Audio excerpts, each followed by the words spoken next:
Hi, Hello. Chris. Yes, hi there, Sora. How are you? I'm good. I'm good. Can we see you? You got your camera on or not? Uh, have you I got the saw. I have you saw got you. I saw you before. Oh, there you are. all right, Hi, that's good. Bevan. Oh, look how civilized we're all together. Um, uh, Chris. I think you know both Jane Sullivan and Dr. Devine. I think you met them both in Australia. I think I met Jane briefly, and I'm pretty sure Dr. Devine and I met you at the lunch table downstairs. Right, right. Remember? I do, I do. That was Uh, you must have had a great trip. It was It was phenomenal. yeah, that was fun. I think everyone enjoyed having you on the set too. To have someone come so far to see the show, it was a sort of really spoke about how much you must love the show. It speaks about the quality of the show. Yeah, that's um, great. Chris, before we start, in the corner is Kathy and David Bowles. They're in Australia, and David is our technical guru, and he records these chats, so all 5,000 of our members get to hear everything you have to say. Great. Hello, Kathy, David. How are you? Chris, I think I'd like to start. Tell everybody what your job is. What does the series producer responsible for? Yeah, the series producer. So I'm really in charge of the day-to-day running of the show. I'm kind of making sure that all the elements fit together, and that the I me with a team of other people put together, the crew, the cast, and it's kind of like an overview that I have of the whole production, and making sure that the whole production stays true to the scripts. It's one of those strange jobs where you're overseeing a lot of people, but I guess the thing about it is I like to think of it as like this too, is it's making sure everyone stays in a kind of like in a broadest possible sense. It's making sure everyone stays on the same page. It's making sure that we're all following a common goal. Because when you've got a whole team of very creative and very talented people, from the photographer to the sound recorders to the person composing the music, to the writers, to the actors, to the directors, there's all these people with disparate views of the show, and it's making sure that they all have a coherent vision that we all share, if that makes sense. And that's kind of like the most creative way I can express it, and I feel that's my job, and I'm doing it well if I can make sure it's not for me to say that's what it will be, but it's just for me to be able to say, hey, this is what we all agree it will be, and move forward with it. And I tend to take, in my mind, it all comes from the writing, and so Bevins has a very clear vision of what the show is, as I'm sure you know from having spoken to him. He has a very clear idea of what it is and what it's saying, and so I guess I'm just ensuring that gets carried through from all levels of the production. You know what I mean? Right from things as simple as the wardrobe to the set dressings, to the music, to the photography, the lighting, the locations. It's someone who's overseeing that. So. Chris, how did the original team come together? Bevan wrote something and brought it to the network, brought it to the production company, or how did that come about? Yeah, Bevan, had this idea that I think he'd had for some time, and took it to the network for Channel 7, which is a free-to-air network here in Australia. And they've got a great tradition of doing, really strong dramas. It's a really drama-focused network, and Bevan's also got obviously a terrific, history of producing successful dramas in this country as well. So, and it was something that was kind of bold and hadn't been done before, as you said. Those stories and those issues hadn't been raised before, and it was brave of Channel 7 to take it on, and they did, and it had good success. So that. I think part of it was that because it was a Bevan Lee project, the network were willing to take a risk on something that was out of the ordinary, and it's as they should too. I mean, it's risks like that are worth taking. Chris, when the show was canceled and we had that abrupt end, and you sold the wardrobe and you all went looking for other jobs, how did you get it all back together? You must have been shocked, but how did you reconstruct that team that had been so successful in those first 2 seasons? Yeah, that's an amazing story. I tell that story a bit because it's extraordinary that I've never ever had anything like that or been involved in that, anything like that happening before. So, we spent an awful lot of money, as you can see, on those sets, building those sets. The detail in them is really, precise, and we've got period wallpapers, and we've got, we scoured the country for set dressings. And so all the fabrics and all the furnishings were really, went to a lot of trouble and a lot of expense to make sure they were all correct. And so, and similarly with the wardrobe, and we literally had hundreds of boxes full of, fabulous wardrobe and jewelry and hats, you name it. And when we found out the show had been cancelled, well, we broke up all the sets and we sold all the things we could sell. Some of the sets were broken up, and the window frames, for instance, we could sell them on to someone else, and the doors and things like that. So it was just completely, gotten rid of every last article. I remember we had a big fire sale here down the road where we put it in storage for a little bit, and then a lot of the things we didn't want to throw away were like the props, some beautiful old props, furnishings and clothes and jewelry and even cars. And we had a big fire sale where people were invited to come along to the warehouse and buy stuff, and we sold every last bit of it, and we were finally left with a few tables full of things. It was like a great big garage sale. Tables full of things we couldn't get rid of, no one wanted, so we ended up giving them to charity. So the funny thing was, and we just literally finished sweeping the studio floor out, we've got a vast studio here too, the sets are very big. We literally finished sweeping that out, and within a few days of that happening, we had a call saying that another network, Foxtel, are interested, and there's a possibility it might be coming back again. And because the timing was so exquisitely, perfectly bad, because we could have saved it. But look, that just presented another challenge. And luckily, we were, Foxtel came to the party, and they were really enthusiastic and passionate about bringing the show back, and they had a great deal of love and care for the shows. So they allowed us the time to put it all back as it was. And so we had a team of, set dressers and buyers and wardrobe people, even things like wigs and things like that, and some of the accessories. We went back and we sold a lot of the stuff to collectors, and so we were able to get, I think we got about 30% of the furnishings and set dressings and things back. But of course the set had to be rebuilt completely. And what made it even more difficult was that the end of season 2 to the beginning of season 3, no time was passed. It was literally the next moment. Had it been like 3 years later or something, you could have forgiven a few things looking different. But literally, it was season 2 finished and season 3 began in the next minute. So we had to make it all. So there was direct continuity throughout the scenes and for all their wardrobes and the way people looked. And so when we rebuilt the sets, we basically had to get out the old plans, dust off. Luckily, we hadn't thrown them away. We had all the same old, the architectural drawings and all the details of the things we bought. I think we managed to recreate it almost perfectly. I mean, I certainly couldn't tell the difference. I don't think anyone will. There's a few little bits and pieces that I'll defy anyone to notice that where the set dress changed, like there's a chair that's different, or there's a painting we couldn't find. And Fiona Donovan, who's our production designer, even went to the trouble, because one of the wallpapers that was in one of the rooms was a really difficult to source period fabric wallpaper, beautiful wallpaper. When we got rid of that, we just had to throw it out because we couldn't save that. Obviously, it was stuck to the walls.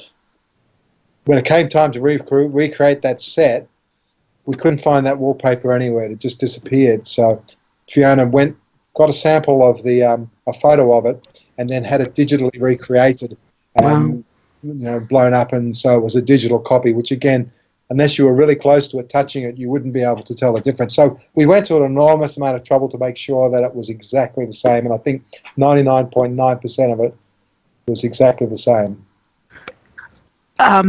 Were you able to get your crew back? Yeah, we were actually. And look, we've been really blessed on this show because the people who work on it really love working on it. And we've got really, as I'm sure you know, really talented, experienced crew on it. And I think what people love about the show is, A, it knows what it is, and it has a really, I talk about this clear vision of what it is and what we're trying to say. And also, it's a chance to do something that you don't get to do that often over here, at least, is that a period drama, and particularly a period which is not usually shown instead of being the 50s. So people are jumping at the chance to come into a show where you get a chance to have these production values and also show this era, with the clothes, the fashions, the hair, the sets, the locations. It's all kind of like exciting territory if you're, in one of the creative departments here. Donna, yes. Go ahead. Well, since I'm one of the people based, or of the three, we're all based in America, and there's tremendous interest here. I'm just wondering if you think, if you sense a great deal more interest in Australia than ever before, and that this has led to really popularity, not only globally but particularly in America, where it's not easy to we have to find the streaming. It's not really broadcast on the major public TV, so you have to do some work to hear about it first and then to find it. Yeah. Look, it's funny because we're kind of isolated. I feel a bit isolated out here, and I don't really. It's until these times when I look at the international Facebook page, or I engage with people like yourselves, that I get to understand how popular it is in all over the world. I'm kind of always like taken aback by it a little bit in a good way, and it's really exciting to hear. And but to be quite honest with you, it's only in those times that I do that, and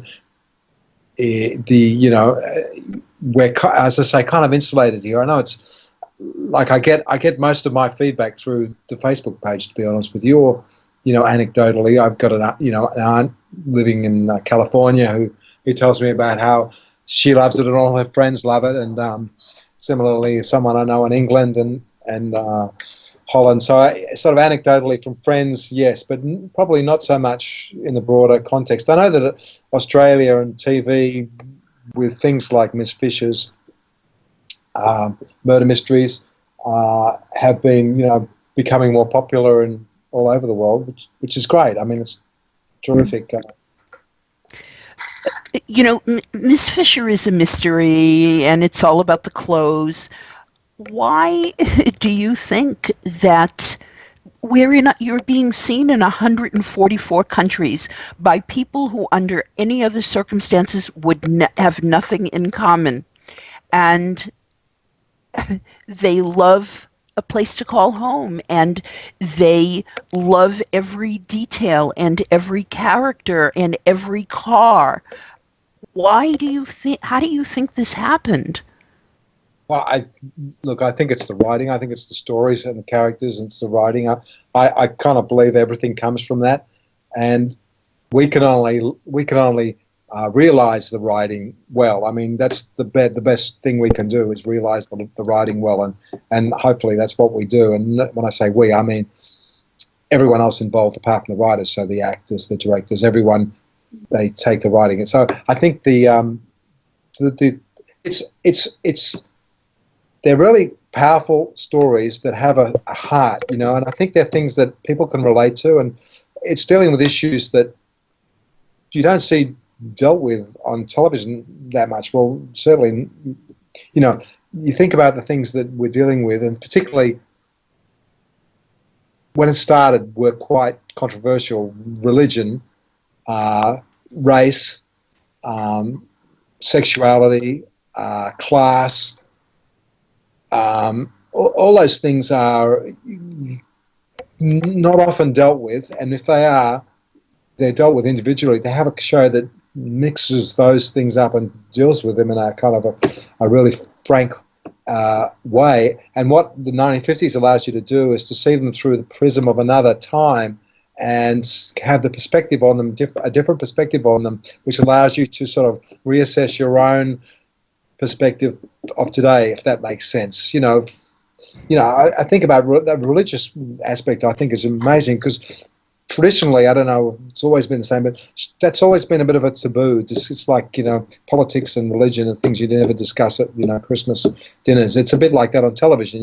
Religion is one of those things you don't often discuss on TV drama. It's just, it's too divisive sometimes, or it's boring, or whatever it is. But I think the beauty of this show is Bevan's managed to find a way to do that and make it powerful stories that can to resonate with everyone. No matter whether you're religious or not, or whichever religion you belong to, you can identify with the stories.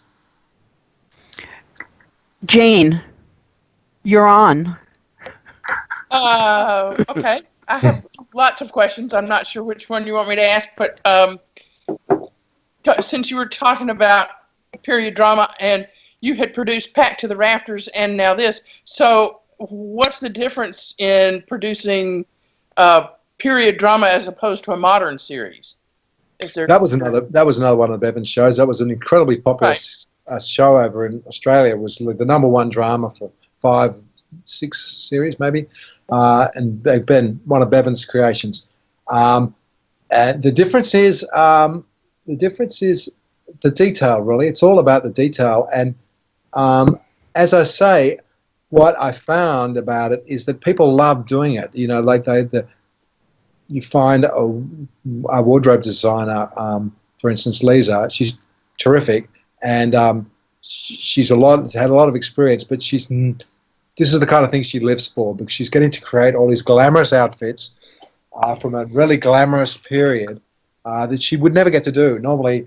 So for her, for Packed to the Rafters, she was just really, I'm oversimplifying it, but she was able to just walk down to the shops and buy. That was a very middle-class show about a middle-class family in the suburbs. So the clothes were just the kind of thing you could just go down to the local mall and buy pretty well. It wasn't as simple as that, because she had to sculpt them too. But now she gets a chance to work on something where you have characters like Anna or Carolyn, who are these fabulous, wealthy, beautiful women who can be dressed up in these, there's a reason for them to be dressed in these very stylish and beautiful clothes, which, one of the things we spoke about right at the beginning was when we were doing this, is with the wardrobe and the looks, with the hair and the makeup, was that we wanted it to be aspirational. We wanted it to be true to the period that it was we're creating here in the 50s, but we wanted people to be able to look at it and go, wow, that looks great. I'd love to look like that now. You know what I mean? And we didn't want to look at sort of fussy and fuddy-duddy. So I think Lisa's been able to come up with that, and as has Wizzy, our makeup and hair designer. They've created these looks which are, whilst true to the period, kind of aspirational, and you look at them and you go, that looks so beautiful. I wish I could wear that, Well, I'm sure you're aware that the Australian fans show up at all their get-togethers decked out in poodle skirts and saddle shoes. So that's kind of an amazing thing that it's inspired this fashion craze. Chris, how many people does it take to pull off an episode? Yeah, it's a good question. Well, I can answer that one, because someone asked me that recently, and I was able to, I had sort of sitting down and counting everyone, I was able to work it out quite easily by looking at how many people we invited to the Christmas party, or the wrap party, and that was 120 people. Wow.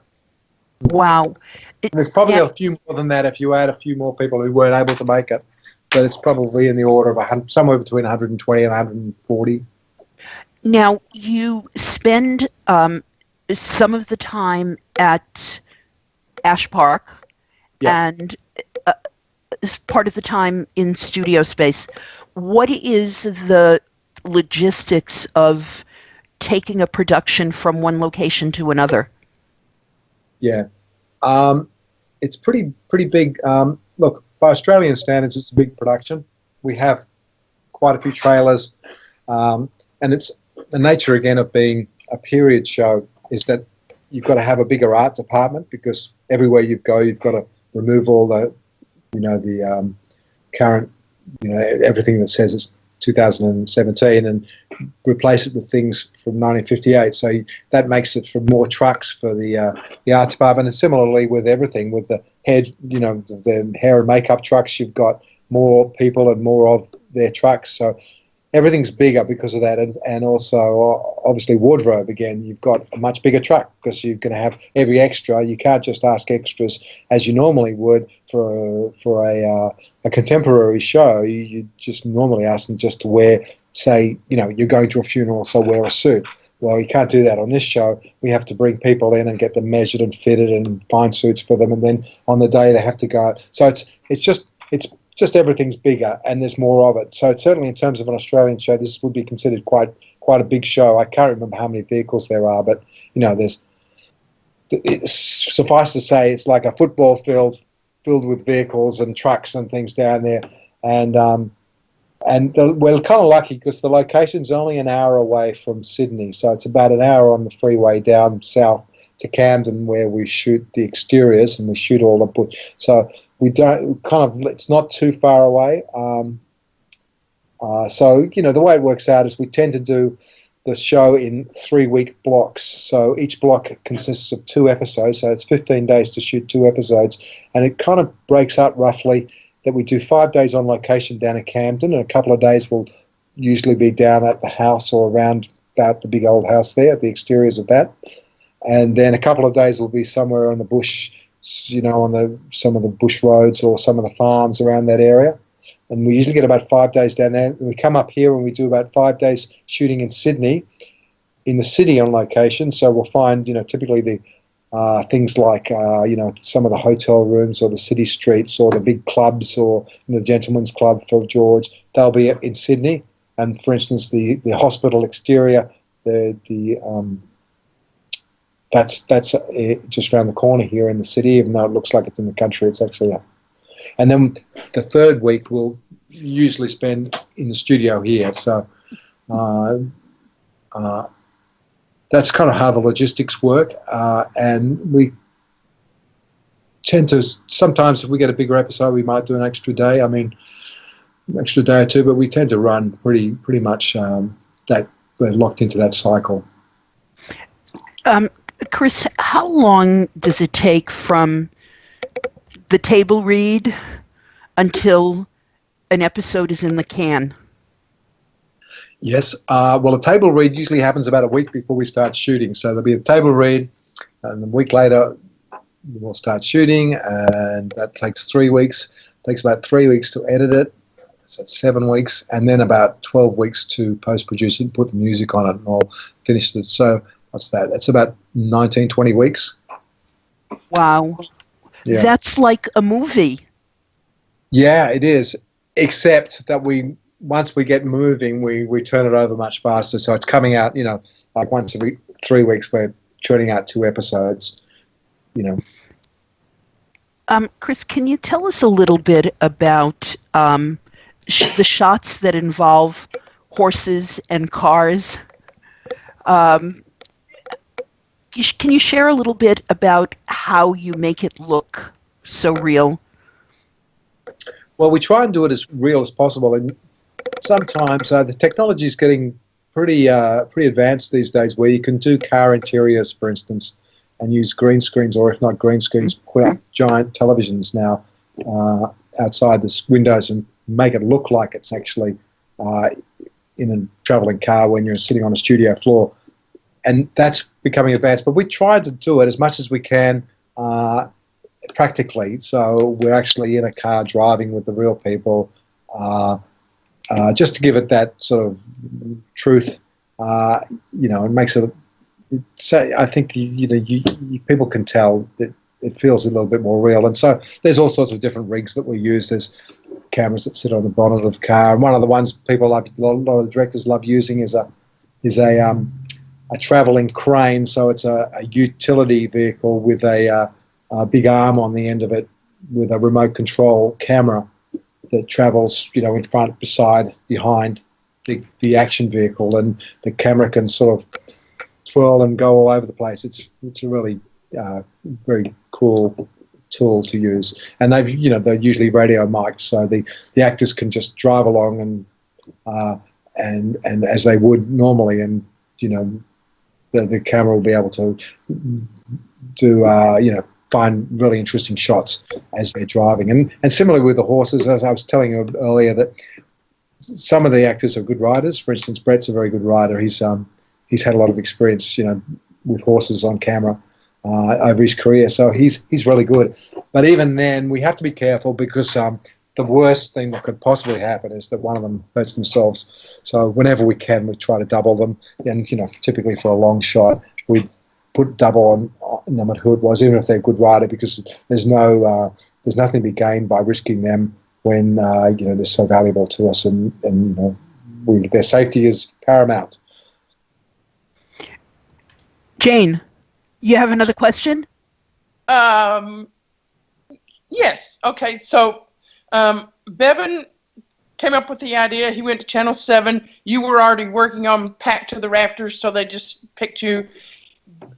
Did you pick Noni and Marta and Brett? Not me personally. It was a really very much a group decision. There was probably at least 10 people involved in that decision. Yeah, and we all had a say, and everyone has a say. But at the end of the day, it's probably the networks, who have the final say. But we all kind of have to agree. I think it's sort of an agreement that. But Noni, when I say pick Noni sort of picked herself, because I don't know if you're aware, she's very much an icon in Australia, and we're very lucky to have her on the show. She's obviously, as you all know, she's just such a talented and wonderful person. So in that respect, we're lucky that she picked us. And having said that for Noni, I should say for the rest of the cast too. These things just have I think that's the beauty of the show. These things just have this magic way of falling into place, and we just got the perfect cast for the show. So, and that doesn't always happen. It's just the right people at the right place at the right time. It's like synchronicity, when things like that fall into place so easily. And there was never any real doubt about anybody.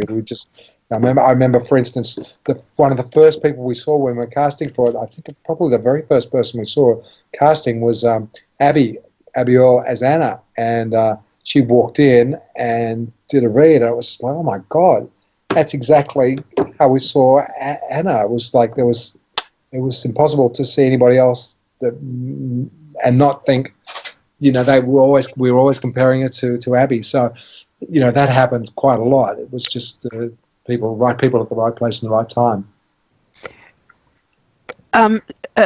Chris, I've been around actors my whole life, and they can be a very difficult lot of people to work with, especially when they're really talented. Yeah. Can you tell us a little bit about the dynamic of having an ensemble like that, and how do you, I know that there's a team, you have a director, you have all these people, but you have managed to get all of them to act at an extremely high level. There isn't a weak link.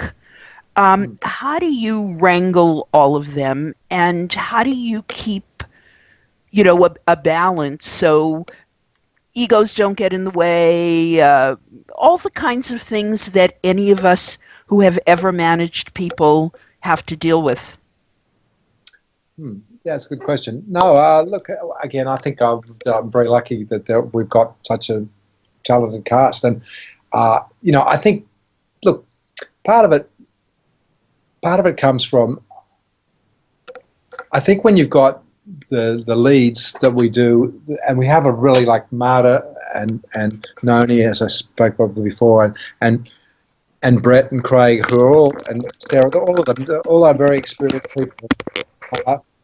They sort of set an example for everyone else, and really, I think that kind of thing filters down from the top of the the leads of the cast, and and Marta, for instance, is such a professional, and she's so dedicated to what she does, and that it sets an example, and as is Noni and Brett, and they set an example for everybody else. It's the younger members, for instance, who some of them with less experience than they have, but they see them, and they see their craft and their professional attitude to their work, that it's great because it really bonds and binds the cast together. So I think that's what probably has been such an asset on this show, is to have such experienced professional people at the top of the tree. And like I say, Marta and Noni and Brett have an awful lot of experience between them, and just know, they're just consummate professionals, and set this example for people. Donna? I'm interested in going back to something you said about integrating the different themes, the religion, the sexuality, class. And I'm wondering if at the end of a season you have the entire cast or the important people in the staff sit down and watch all of the episodes together and discuss it, thinking that it will help integrate the next season. And also another question that I've always wanted to ask about the music. You said that towards the end you integrate the music in the season, and some of it seems so creative, particularly when you are counterpointing. I can remember in season 1, in the Day of Atonement, towards the end, there's the scene in the mikveh, counterposed to the scene in the church, and then there's Anna and Gino making love, and there's a certain theme of Yazurski that is played. Now, was this conscious? Who decided what to play at that point? Yeah, well, to your first question, that's a really good idea. I wish we could do that, is to get everyone together to watch the episodes through, like in a season. That would be a great thing to do. It's unfortunately, the trouble is that we don't get this finished episodes till 3 months after we finish shooting, and by that stage everyone's gone off in different directions. But it would be such a great thing to do, and I think I'd love to do it, because it'd be great to have everyone in the room together to be able to discuss it at the end of it and say, you know what, that was great, or that really worked well, or that worked well. Or I'd be a great experiment to do, but we've never done it for that reason. The other question about the music, look, again, Michael Yazurski, he's fantastic, and we're very lucky to have him. But he loves the show. He genuinely loves the show. So he puts a hell of a lot of work and hell of a lot of extraordinary passion into what he does with the music.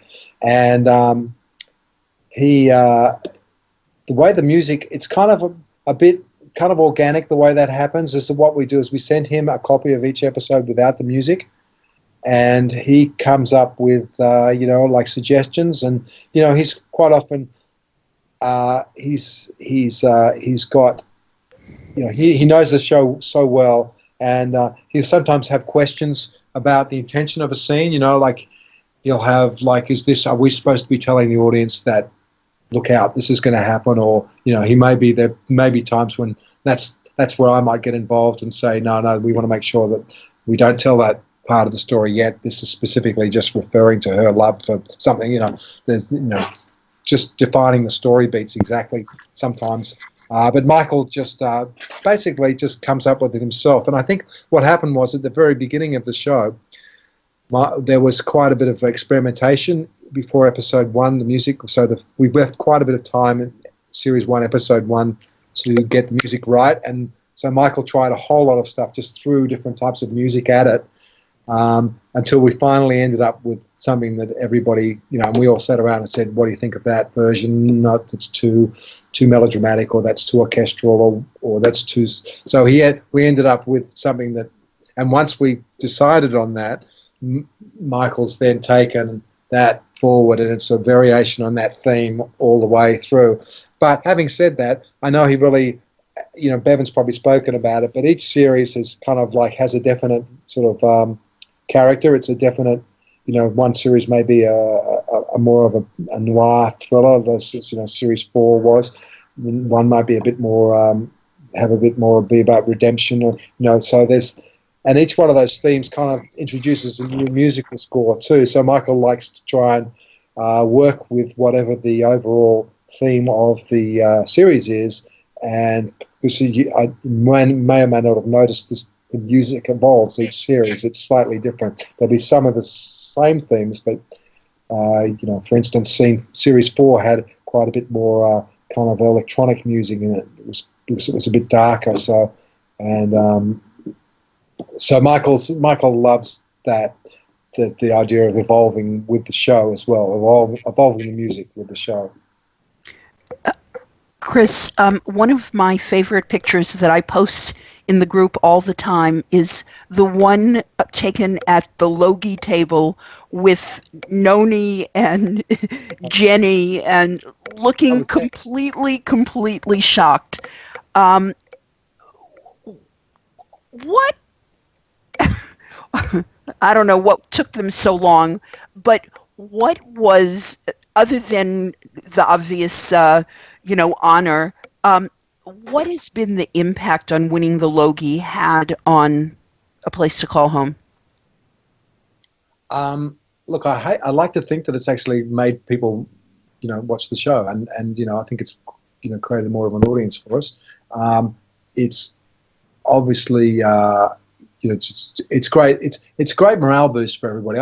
Probably that's the impact I see the most. I mean, maybe that's being where I am. That's what I see. It's a really good morale boost for everybody who works so hard in the show, and then we get what's a very prestigious award in Australia. That's probably one of the best awards you can get as a drama show, because it's a peer nominated one. It's not the popular vote. Well, it's a peer nominated vote. So it's a recognition from all the other people within industry who have given us this honour. And so for everybody working on the show, it's a real boost. And I think I think that was just really nice timing for everybody at that we got that. Do they have athletes? Athletes have written in their contracts that for every game they win, for every award they win, for every playoff game, they get paid more money.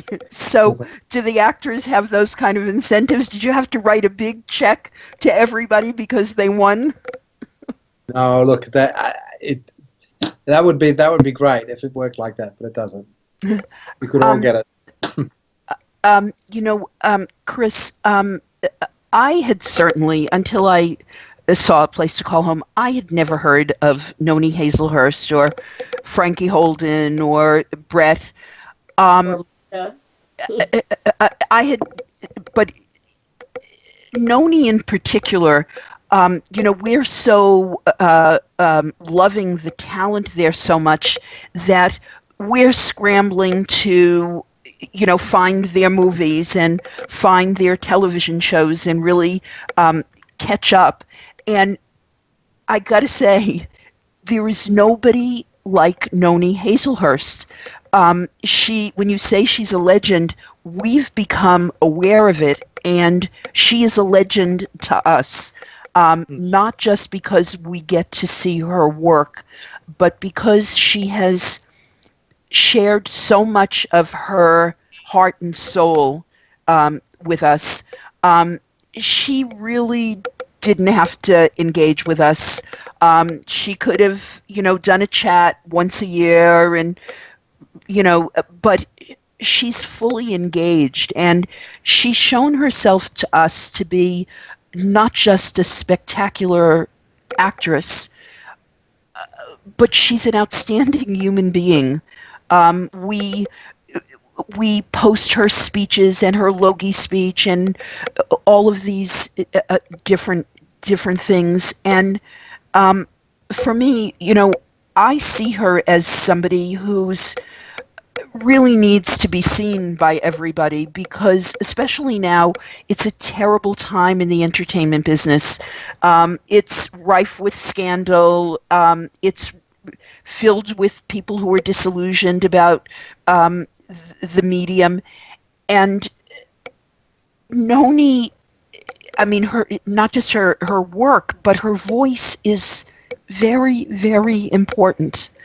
And Bevan's voice is very important. And we hope that our group can continue to be a vehicle to share this tremendous talent, not just of your actors, but of absolutely everybody who's associated with the show. And you say you're isolated out there in Australia. Well, we're really isolated from what goes on. We don't get to go to picnics. We don't get to see people in plays. We don't get to run into them in the mall. This is really our only way of connecting. And we're thrilled to be able to do it. And I know I speak for everybody when I say that we hope that we can continue to build the relationship and that we can continue to communicate because we love and respect you, and we're a captive audience. Every time somebody's in a play or has a video or anything, the fans, they come. Jane came all the way from Atlanta, Georgia, to see Marta in a play. This is the kind of thing that's been created, and it's also opened up. Frankie spoke so passionately about his love for Australia, and he spoke about his uncles and growing up and how his portrayal of Roy is reflected in that. And everybody has to piggyback on what Donna said. This show has opened up the entire country to all of us. I never heard of Perth before.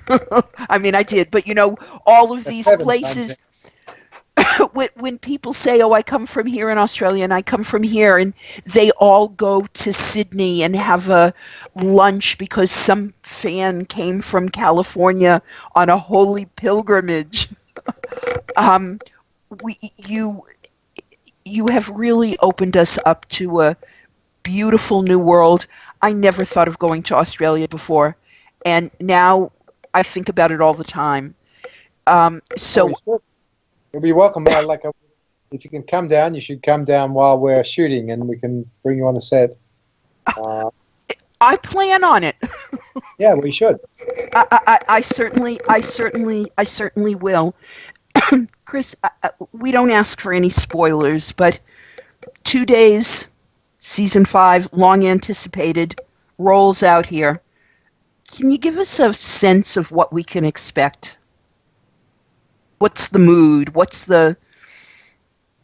Look, the mood is, it's a bit of a reset. We'll be jumping forward a few years, and things have changed, we think. I'm just trying to word it in such a way that I don't give too much away. Look, you'll find our characters in having moved on from season. So, season 4 was a bit of a wrap-up finish, and it tied quite a few storylines off. But a lot of shit been dealt with completely. And so when we come into season 5, we come into it on Anzac Day, which is our Memorial Day remembrance of people who died in conflicts in Australia and New Zealand, and we come into it in that context, and it's 1958, and the times have changed, and some of the traditions and some of the conservative values of Australia were starting to change, as they were in America too, with the advent of rock and roll and the youth culture and things like that. So, so we'll be dealing with some issues some issues. We've got a really fine actor. There's an Indigenous actor, Aaron Pedersen, who's playing a role of a returned serviceman. I hope I'm not giving too much away here, but I think this is all pretty much been like. He plays a returned serviceman, and so that's a story that's never been covered really. It's one of our sort of shameful stories of Australian history, which is where the Australian servicemen, when the Indigenous servicemen who went forward in World War II and Korea, they were never treated the same when they returned as the white soldiers were, and they were treated really poorly, and they were sort of kind of not quite betrayed by their country, but some of the promises that were made to them weren't fulfilled. And so it's a bit of a shameful part of our past that was never really discussed before. And this season is through the eyes of this character we're introducing, as I say, played by Aaron, who's a very, very highly prestigious actor in Australia. He's come onto the show, and we're really so fortunate to have him. As you'll see, his fantastic performance he does, and tells this story, which he was really keen to tell too, because it deals with something again that's a bold and kind of a very difficult subject to deal with. That's just one of the many stories and all your favourite characters are back in slightly different predicaments. For instance, Abby's character Anna is matured and become a more independent woman, but with that has come all sorts of other problems. So we find ourselves in the same characters and the same people, but their circumstances have changed, and it's how they react to those new changes. And with a few more elements of new characters. But I can say this though: the thing that I love about the show, and the thing that I love about Bevan's writing, is the element of surprise, is that you never really know where it's going. And I find that when I read the scripts for the first time too, and I really enjoy it. And I think that's what people like too when they watch it, is they keep being surprised. And just when you think you know where it's going, they'll twist and they'll go off in another direction and you haven't anticipated it. And then it'll twist again. And there's certainly, this season has got a lot of that. There's a lot of like surprises in store that you weren't expecting when you start off the series. Where it ends up, you will not expect it. And as I know you've seen some of it, with these deviations along the way to some really powerful drama. And it's got a great finish, a really good finish, very satisfying wrap up to the stories. I'm really excited about this season. I know it's been generating a lot of chat on the from the fans in Australia about it, because it's tackling bold subjects again in a really what's the word, confident, and it's not controversial, but it's a really frank examination of some of the attitudes that not only relevant that in 1958, they're still relevant now. Chris, when can we expect an answer about whether or not there will be a season 6? Well, I'm hoping that they'll tell us before the season finishes here. So I would hope that sometime by the end of the year, but I don't know that because, but I'm hoping that's what we'll find out, and we've got our fingers crossed. It's been, like I say, that's one of the things. That's one of the other things that Logie brings you, is the, you hope that would make it more easy to get another season. That with that comes that recognition, and hopefully that's one of the things that will allow us to get another season. Certainly won't do us any harm. When Foxtel picked up the show, it guaranteed 2 seasons, but all the other seasons we haven't necessarily been guaranteed. So did it make a difference producing season 3, knowing for sure there was going to be a season 4? Yeah, as it did opposed to actually. the other seasons? Yeah. That's the first time that's ever happened, and the only time it's ever happened. In fact, even on the show that I worked on before this, Pact of the Rafters, which was the #1 rating show here, was huge. It was a very popular show. We still never knew one season from another. We never knew until just before we had to know that it was ever going again. We could make a fairly solid guess it would, but we didn't know for sure. So that's the first and only time in my career that I've ever heard of that happening, where we had 2 seasons definite. And I think it did. It gave us more confidence, I think, to with the stories we were going to tell, and knowing that we didn't have to, because quite often we have to sort of, just bear in mind that this may be the last season, so we want to make sure the fans are satisfied with it. So in that respect, season 3 was, and season 4 was a gift to be able to know that we had at least 2 seasons. Doesn't it make it more difficult to nail down the actors when they don't know until the last minute if they're going to have that program? They should, they'd want to be looking for other alternatives. Yeah, that's right. It does. Yeah. It's one of those things we have to balance, or not we, the network has to balance those things. But yeah, it is. I'm sure they're all thrilled to have had a regular job for 5 years. That's not something that a lot of actors get to do. Yeah. Have a regular job. I think that, look, and I keep saying it, and it's not, I'm being quite genuine too. And I think they really love the show too. I've worked on shows where, people are a bit more cynical about it, and, that it's more of just there's less passion for what they're making. But I think that's the beauty of this show, is that everyone feels very passionate about it, not only the technicians and the writers, but the cast as well. I think they know that they're doing a good show. We know we're doing something that speaks to a lot of people and is unusually, it's outside of anything that you would normally get to do as an actor, I'm sure, and have these such beautifully drawn characters, courtesy of Bevan, with such beautiful words to say. It's a gift, and I think the actors recognise that too. So in that sense, we're lucky, because they want to come back. Even, Chris, before we let you go, other than A Place to Call Home, what are you watching on television? Good question, because I do love watching television, and let me think. Look, I was watching recently. You've got me now, because I've completely skipped my mind. I loved Happy Valley, and I loved Wallander. I like Happy Valley, and I liked. There was a thing called Little Boy Blue. So I like I've got to say, I watch a lot of English drama. But having said that, Fargo was something that I loved too. Oh, the series and the movie. Well, the movie and has it 2 series. or 3? I think it's 1, 2, and 3. We got the recent one with Ewan McGregor playing 2 roles. I just thought I just loved that. And, what